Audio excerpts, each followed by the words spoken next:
Okay, I think the role of creativity is important in every person. Yeah. I think we tend to define creativity in a very narrow perspective. We tend to define creativity as an artistic process in the way we look at creativity.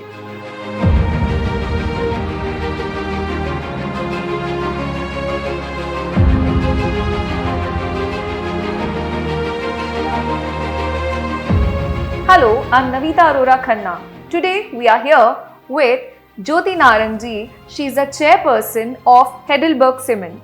So ma'am, I want to know a lot of things about you. Your journey has been amazing, and I think you can teach me a lot of things about corporate sector especially. I think everybody's journey is an amazing journey. It's Okay. just that sometimes the journey is in the corporate world, sometimes it's in the film world, Yeah, sometimes in the world of running a home and bringing up kids. definitely. So I started, I think, my journey working in a manufacturing company, Wow. which not many people know. And then I joined the hotel industry. I Okay. started in sales and marketing. I then moved cities and finally landed up in Bombay to set up a marketing department.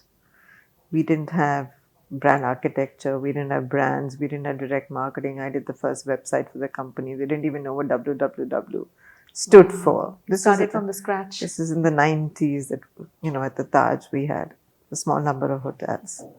And then I moved to run hotels. So I was the chief operating officer for different divisions for the Taj Group. So I ran different segments. I ran the Gateway brand, I ran the Vivanta brand, I ran the luxury brand, I ran international hotels, Indian hotels. There were different aspects. And then I left the Taj and I was going to do a new retail company for the Tata Group, which didn't work out. So finally, I left the Taj almost like 7-8 years ago. I've been doing a different number of things because I understand travel and hospitality and some technology. I have an early stage venture fund in the US where I'm a partner. Okay. And we invest in travel technology companies. That's amazing. Wow. And I now also advise an impact investment fund out of Singapore. Their portfolio companies in India, which are largely startups, but they range from edtech to health tech to two young people running a small company, about 100 pharmacy stores, which sell generic medicine in Gujarat. And you So got it it's small. a mixed bag of. So the board work is different. And as chair of Heidelberg Cement, it's a non-executive position. So it's not a management position. Okay. So I do a fair amount of boards, again, across multiple industries. Okay. The most exciting for me has been, I joined a small little bank. It was an NBFC called AU Bank. So I saw its listing. I saw it grow. And it now has a 50,000 crores market cap. Wow. So I was on the board. And I think the biggest pride that I felt that when I left, a lot of companies have this one woman director on the board. I kind of said, you need to replace me with 2 women now. Wow. So we actually have 2 women on the board now. That's amazing. Yeah. A true leader is somebody who will, encourage more people to become leaders. So that's amazing. Tell me something about, any specific lesson, which you have learned. I'm sure that there have been several lessons, but then one thing which is just there in your heart. I think the one lesson that I was forced to learn, I don't think I may have learned it, when I switched from marketing to running hotels.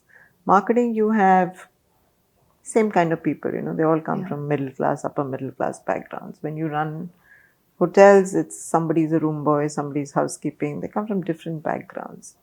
So the chairman of the company said, the only advice that I have to give you when you're shifting jobs is that you need to learn humility.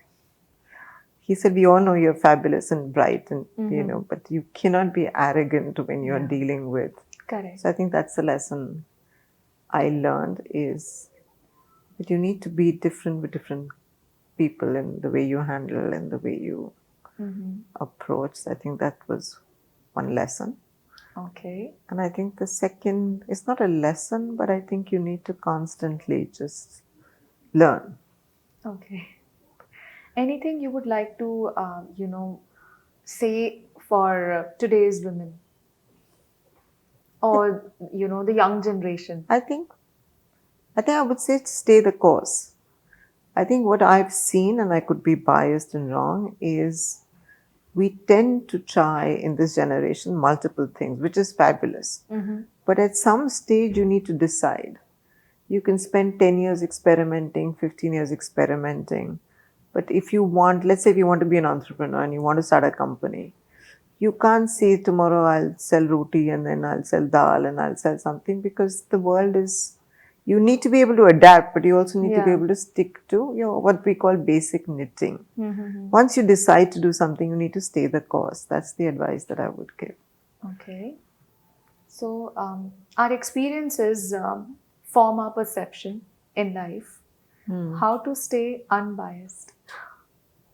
That's very difficult, because I think we all have, even if we don't have conscious bias, we have unconscious Yes, biases, we do. right? So it comes from where you grew up, people you meet, how you work, you get shaped every day. So I don't think you can not be biased. I think it's important to be aware that you're biased. Yes.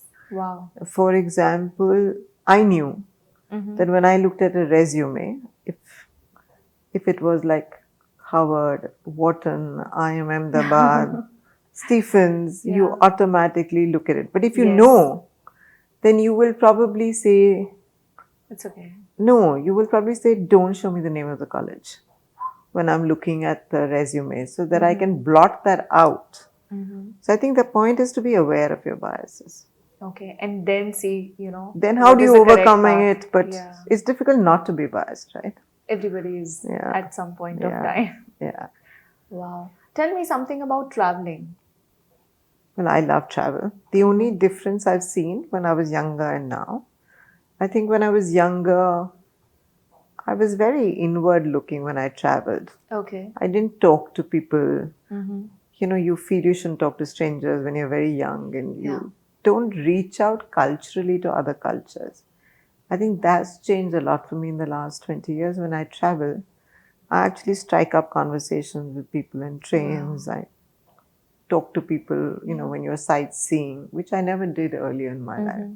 As a result, you gain a lot Yes. in terms of your travel experience becomes far richer when you talk to people from the countries that you travel to, Correct. rather than just staying in your hotel room and taking a guided tour to a museum. That's true. So your perspective also keeps on changing when you meet new people. Yes, it's very important to be, I would say, be culturally open. Yeah. I think as Indians, again, it's a generalization and probably a bias. We are not culturally very open. Yeah. Yeah. No. We appear to be Warm. culturally open, and we are warm to other nationalities, but we don't take a step to understand where somebody else is coming from. True. Do you believe in slow traveling? Like these days, people, when they go to places, they want to stay there for a while to, get a vibe of the place, maybe for 15 days, 20 days, for months. So, do you believe in slow travel? I believe in slow travel, and I believe in it a lot, but you need to have the luxury of time and space to do it, right? So there are people who are lucky who can go and live in a place, they'll go and live in Vietnam for a month, Yeah. but are able to work also. So I think if you can do remote work, then slow travel is a great option, but it's not an option. It's a desirable option, but I don't think it's a luxury that everybody can afford. I totally agree with you. So it's not very common in India, but outside India, many people, they take loans to travel. Sure. Do you think it has advantages? Like you being in the hotel industry, you are into traveling, so you know the pros and cons of all these things. So I never used to believe in it, but the more I look at it, I think if you have to take a loan, it's better to take a loan to travel than to buy a car. Wow.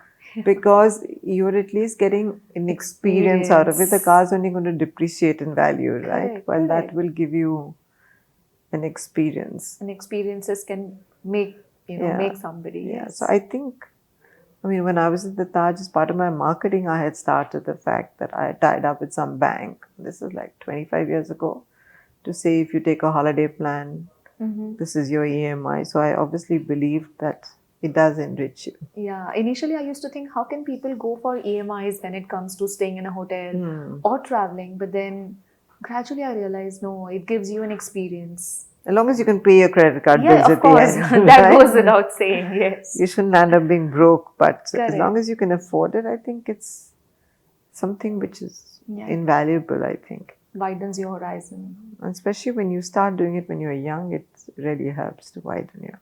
I did it only because I used to work for the Taj, and I used to, you always interact with these global CEOs who would look at you and say, "Oh, have you eaten at this restaurant in Paris, or have you been there?" They just assumed that you had been to all these places in the world. So I think my first time that I could afford it, I said, I must go to all these places. So when I talk to people, I've actually been there. Yeah. Absolutely correct. Okay, so tell me something about creativity, a role of creativity in your profession. Okay, I think the role of creativity is important in every person. Yeah. I think we tend to define creativity in a very narrow perspective. We tend to define creativity as an artistic process in the way we look at creativity. But actually, creativity is more about harnessing passion to deliver something in a differentiated manner. For example, if you look at technology, and I'm on the board of what we call a GCC, a captive, right? Where everybody says, oh, but it's a technology, what creativity can you expect? Yeah. But when you look at how solutions at the back end are processed, there is a whole host of creativity in changing that process, which may not be recognized traditionally. But I actually give awards for that kind of thing, to say, because that's how you encourage it. Creativity is not paintings, right? It is how do you use your imagination to do things differently, which will perhaps make a difference in the world. That's deep. So in the hotel industry, creativity is used for many things. I did it. We launched something called the Taj Safari brand. India has a lot of wildlife, but we've never done it the way Africa does it at the high end. So we did 4 lodges in Madhya Pradesh, extremely high end, to the degree that I had pashmina shawls in the jeeps for warmth. So it was like really well done. Yeah. There is creativity when you invent any new kind of business, a new brand.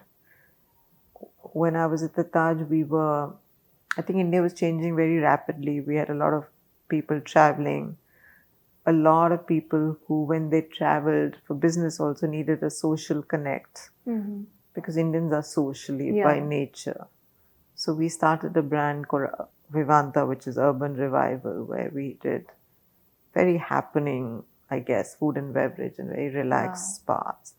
And creativity is also about noticing when a trend has come to an end and you shouldn't get onto the bandwagon. So just because lounge bars are fashionable, it doesn't mean they will be forever fashionable. So creativity is the ability to spot what is changing in lifestyles that may have an impact on your product in the future. So you have to constantly look as to how lifestyles are changing. Wow. Basically, you have to be very vigilant. Yeah, you have to be vigilant to say not only how is it changing, but how do you forecast how people will start living and thinking differently from where they are Guessing future today. trends. Yeah.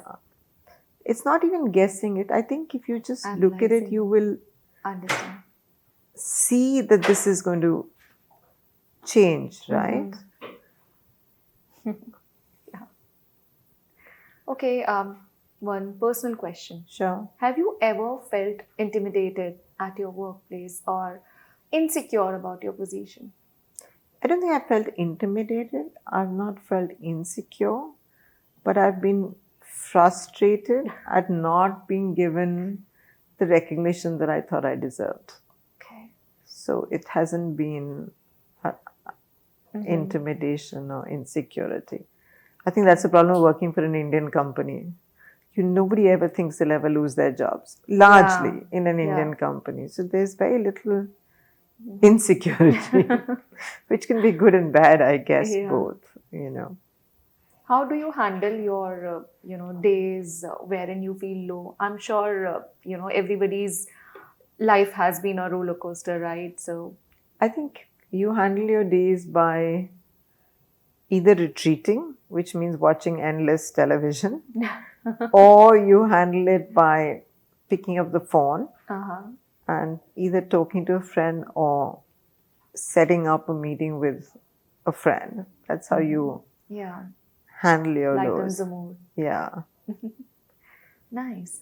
One last question. If you have to give one message to the audience, and this message should be related to sustainability and mental health, what these messages would be? First, about sustainability.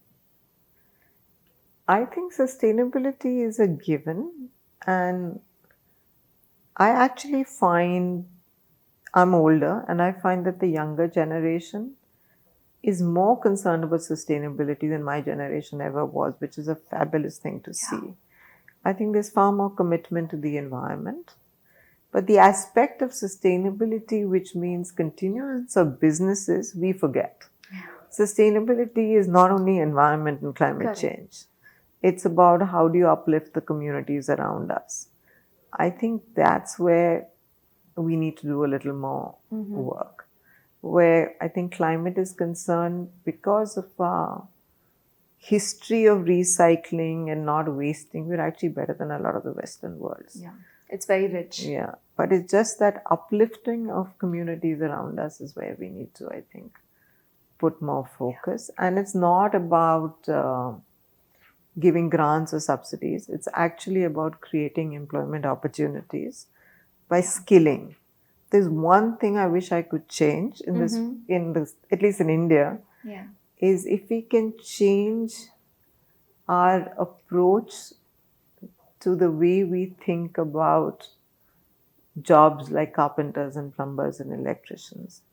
Everybody wants to do like a college and MBA. Yeah, fancy. Because the parents also at some level think it's very important. It's the conditioning. So if you could change the way we look at it, India would be a better place. Everybody would be earning a far higher wage. So that's where I would talk about sustainability and the message that I would like to leave. And sorry, what was the second? Health. It's more difficult for me to relate to mental health because I think again, this is a bias, but I think my generation was stronger. I would totally agree. Able to handle. Maybe we didn't have choices. I think this generation also has many more choices, which is a very good thing. It's amazing to see that we can actually have choices for young people, choices to decide who they want to marry, where their career should go, what do they want to become. But don't you think there's overflow of information? So maybe because of these choices, there's a lot of pressure. And also this generation has far more peer pressure, right? Yes. There's a lot of peer pressure. There's a lot of social media pressure. The social media is leading to this mental health. Then lots of non-profits for mental health. But I still think friends are what is needed. You need counselors and I'm not taking away from the value that counselors bring. But if that is supplemented with a very strong community of family and friends, then it's easier to get through. Mental health is real. True. Because we've never seen it, it doesn't mean that for the person who's undergoing depression, it's not a real thing. Or if you're a drug addict, it's not really real for you. So we need to learn to be kinder and empathize more with people who have mental health rather than saying, forget about it, just wake up and go. It is there. Don't ignore. We need to accept it. We need to empathize. I think we do accept it empathy is a little more difficult if you've not gone through it. Yeah. But the more and more you're surrounded by people who are going through it, I think you will learn. And I think we need more formal methods of acknowledging it and dealing with it rather than pushing it under the carpet. Correct. Yeah. So, thank you Thank for speaking to us. And the message which I could conclude is in one line: stay kind and stay humble in life. Only then you can grow and stay happy, right, ma'am? Yes. I think happiness comes from, I think, the joy you see when you see that you've helped people do better with their lives. Thank you. Thank you, ma'am.